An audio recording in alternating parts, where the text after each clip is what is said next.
नाई की तरफ पीट करके लड़के ने अपनी कहानी शुरू की।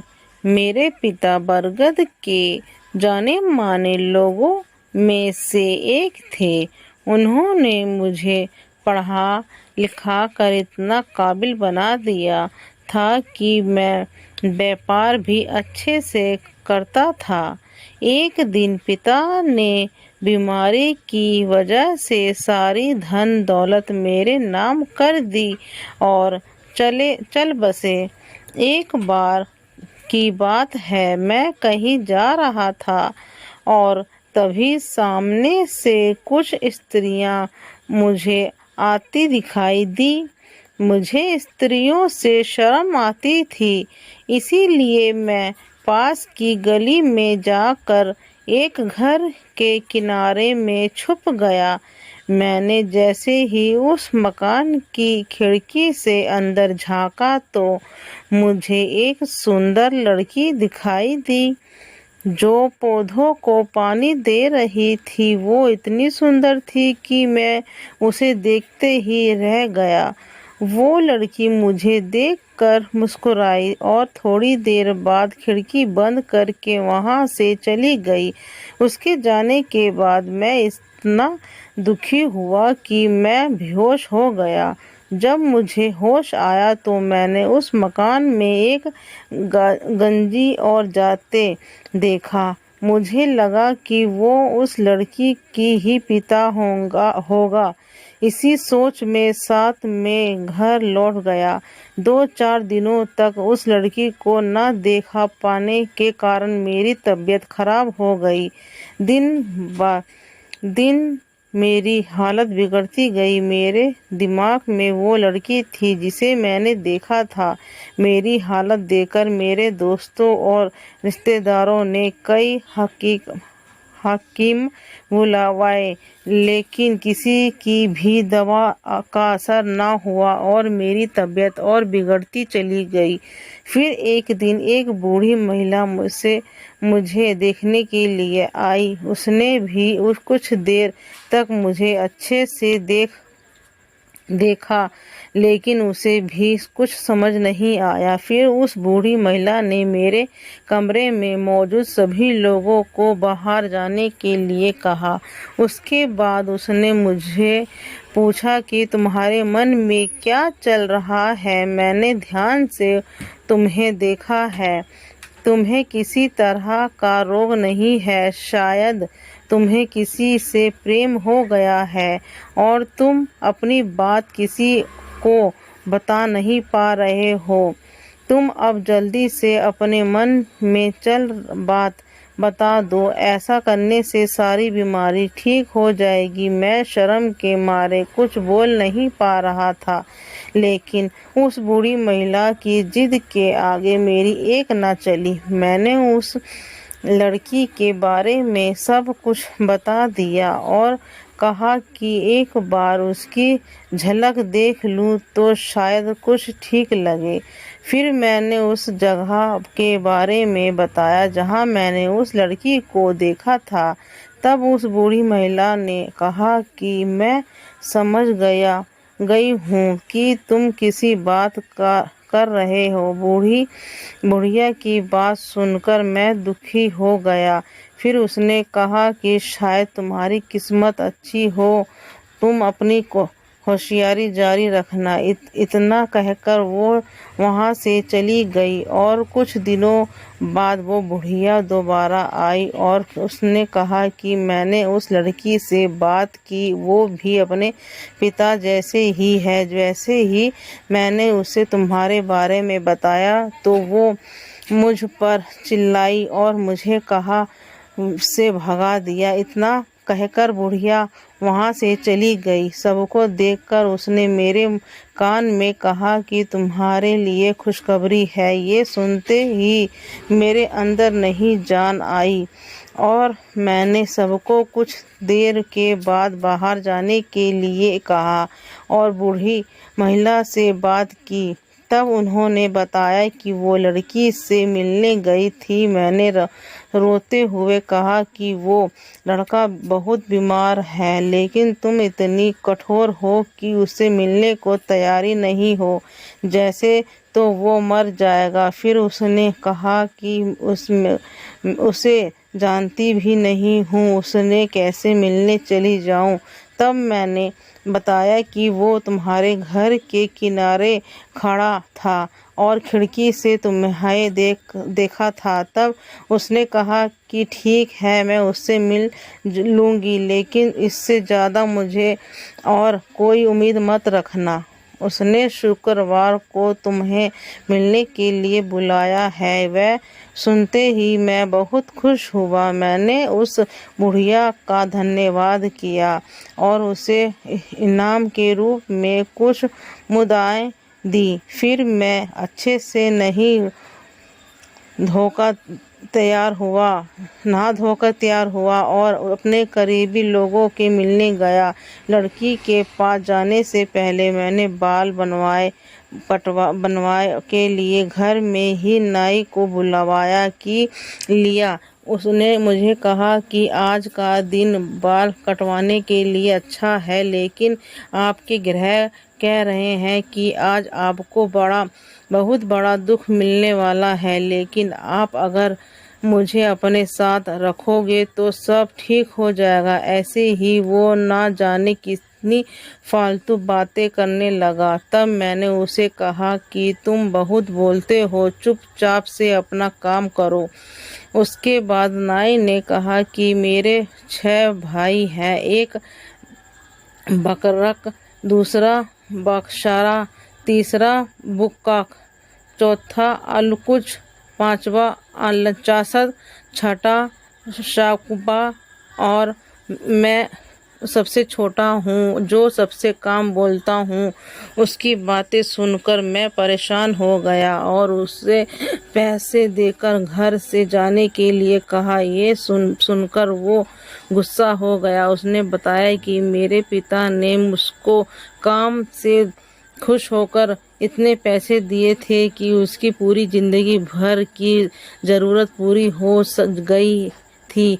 वो उसकी काबिलियत को समझते हैं, लेकिन मैं नहीं समझता हूँ। ऐसी ही वो न जाने कितनी बातें करने लगा। इससे परेशान होकर मैं चुपचाप बैठ गया। मुझे चुप देखकर उसने मेरे बाल काटने शुरू कर दिया। सिर के एक हिस्से के बाल की छटाई करने के बाद उसने कहा कि आपको यहाँ जाना है। मैंने सोचा अगर इससे जवाब ना दिया तो मेरे बाल नहीं कटेगा। मैंने यूं ही कह दिया कि दोस्त मेरे घर दावत पर जाना है। मेरी इस बात को सुनते ही उसने कहा कि फिर तो मैं भी आपके साथ चलूँगा। मैंने उसे मना कर दिया। तब उसने मेरे पिता का जिक्र करते हुए कि आपके पिता को मुझे इतनी दावतें देते थे और आप हैं कि दावत में नहीं ले जा सकते। तब मैंने अपनी रसोई में काम करने वाले लोगों को बुलाया और कहा कि आज इतने घर सारा खाना पहुंचा देना। इतने में वो नाई बोला कि कम से कम 80 लोगों का खाना चाहिए, क्योंकि मेरे दोस्तों भी आ रहे हैं। मैंने कहा ठीक है, जब मिल जाएगा। वह सुनाने के बाद उसने कुछ भी देर में मेरे बाल और दाढ़ी और अच्छे से छटाई कर दी। फिर मैंने उसे भी पैसे दिया और जाने के लिए वो धन्यवाद कहकर चला गया।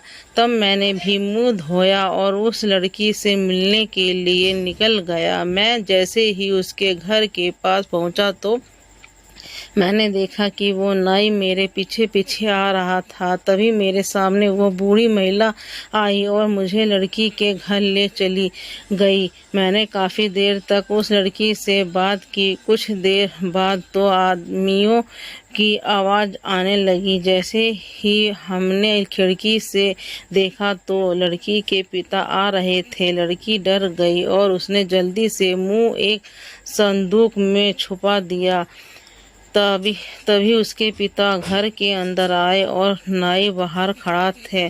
सब देख कर रह गए। काजी ने घर के अंदर आते ही अपने घर के सेवक को खूब डांटा और वो डर के मारे जोर जोर से रोने लगा। बाहर खड़े नाई को लगा कि लड़की के पिता ने मुझे पकड़ लिया है। इतने में उन्होंने बाहर शोर मचा शुरू कर दिया और आसमान के लोगों के इकट्ठा कर लिया। उसने तभी लोगों से कहा कि ये काजी मेरे मालिक को मार रहे हैं। घर के अंदर से आवाजें आ रही थी जिसकी वजह से नाई की बातों को सामने सच माना लिया। जब लोग काजी के घर के दरवाजे के बाहर जमा हो गए और दरवाजा पीटने लगे, जैसे ही घर का दरवाजा खुला सब लोग अंदर घुस गए। काजी ने कहा, तुम लोगों को क्या हो गया है कि इस तरह अंदर आ गए? लोगों ने कहा कि तुम इस नाई के मालिक को मार रहे हो। उन्होंने हैरान होकर कहा कि मैंने किसी के मालिक को नहीं मारा, मैं भी अंदर डर रहा था कि इस नाई की वजह से जरूर पकड़ा जाऊंगा। तभी नाई ने कहा कि ये काजी झूठ बोल रहा है, इसी की बेटी मेरे मालिक को मिलने के लिए बुलाया था। वो वहाँ आया था और तभी ये घर वापस आ गया। उसे देखकर और मारने लगा गया। इस बात को सुनकर काजी ने कहा कि नहीं, ऐसा कुछ नहीं, तुम्हारा मालिक यहाँ नहीं आया, तुम घर के अंदर जाकर देख सकते हो। यहाँ सुनकर नाई और अन्य सभी लोग घर में इधर उधर मुझे ढूंढने लग गए। तभी नाई की नज़र उस संदूक पर पड़ी। इसके अंदर में था। उसने उस संदूक में ढक्कन और हल्का सा खोल दिया और मुझे देखा लिया। मुझे देखते ही वो नाई उस संदूक को अपने सिर पर लेकर भागने लगा। सब लोग हैरान थे, इसीलिए चुपचाप देखते रहे। जैसे ही नाई काजी के घर से कुछ दूर गया तो संदूक गिर गया और उसका ढक्कन खुलने की वजह से मैं उससे बाहर निकल गया। मैं डर कर जल्दी से उठकर अपने मुंह छुपाकर भागते हुए मेरे पीछे पीछे नाई भी भाग रहा था और उसके पीछे वो लोग दौड़ रहे थे जिन्हें लेकर वो काजी के घर पहुंचा था। तभी मैंने तेजी से नाले को पार करने के लिए छलांग लगाई और उसी समय मेरा पैर फिसल गया, जिसके कारण मेरी एक टांग टूट गई। पाँव लेकर मैं किसी तरह भाग और पीछे लोगों की तरफ कुछ मुद्दाएं फेंक दी ताकि वो उसे उठने के चक्कर में ना तोड़े।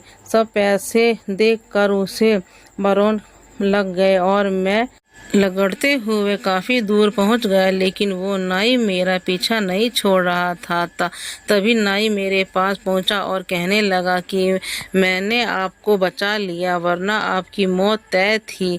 लगड़ते आदमी ने लोगों को कहानी सुनाते हुए कहा कि मेरी ऐसी हालत करने के बाद भी ये नाई अपनी तरफ तारीफ कर रहा था। मुझे गुस्सा तो इतना आ रहा था कि उसे मार दूं, लेकिन मैंने ऐसा नहीं किया और पास के ही अपने एक दोस्तों के घर चला गया। मेरा दोस्त मेरी टूटी टांग के बारे में पूछ रहे थे कि तभी ये नाई भी वहां पहुंच गया। तभी मैंने अपने दोस्तों को उसे ढककर वहां से भागने के लिए कहा। मेरे दोस्तों ने ठीक ऐसा ही किया। फिर मैंने अपने दोस्तों को सब कुछ बता दिया। उस दिन जो कुछ भी हुआ था उसके बाद मैं किसी को मुंह दिखाने के लायक नहीं था, इसलिए कुछ दिनों तक अपने दोस्तों के घर में ही रहा। किसी तरह पैसों का इंतजाम करके पैर के दर्द को ठीक करवाया, लेकिन हड्डी टूटने के कारण मेरा पैर ठीक नहीं हो पाया और वो टूटा का टूटा ही रह गया। उसके बाद मैंने बरगद को छोड़ दिया और यहाँ आकर अपना घर वापस लिया, लेकिन वहाँ नाई मुझे इधर भी मिल गया। अपनी कहानी खत्म करके लड़ने से दावत में आए सभी लोगों से कहा कि बताओ इस नाई की वजह से मेरी क्या हालत हो गई है। अब मैं इस नाई को देखकर गुस्सा ना करूँ तो क्या करूँ। इसकी वजह से मैं जिस लड़की से प्यार करता था उससे दूर हो गया। इसकी वजह से मुझे शहर छोड़ना पड़ा, इसकी बदनामी सहनी पड़ी और जिंदगी भर के लिए लड़ा और गया। इतनी कहानी सुनाकर लड़का व्यक्ति सब लोगों के सामने से चला गया। उसकी कहानी सुनकर सब लोग कह मौजूद नाई से पूछने लगे कि तुमने ऐसा क्यों किया? अगर तुमने ऐसा किया है तो उसकी काफी खतरनाक और मुख्य आदमी हो, तुम्हें अपनी करनी की सजा जरूर मिलनी चाहिए। तब नाई ने कहा कि मैंने कुछ नहीं किया, अगर उस दिन मैं नहीं होता तो उसकी जान भी चली जा सकती थी। उसने मुझे कह दिया कि बहुत बोलता हूँ, लेकिन मैं अपने भाइयों से ज्यादा सब कम बोलता हूँ। अब मैं अपनी और अपने भाइयों की कहानी सुनाता हूँ। उस नाई ने क्या कहानी सुनाई, जानने के लिए कहानी का दूसरा भाग पढ़ें।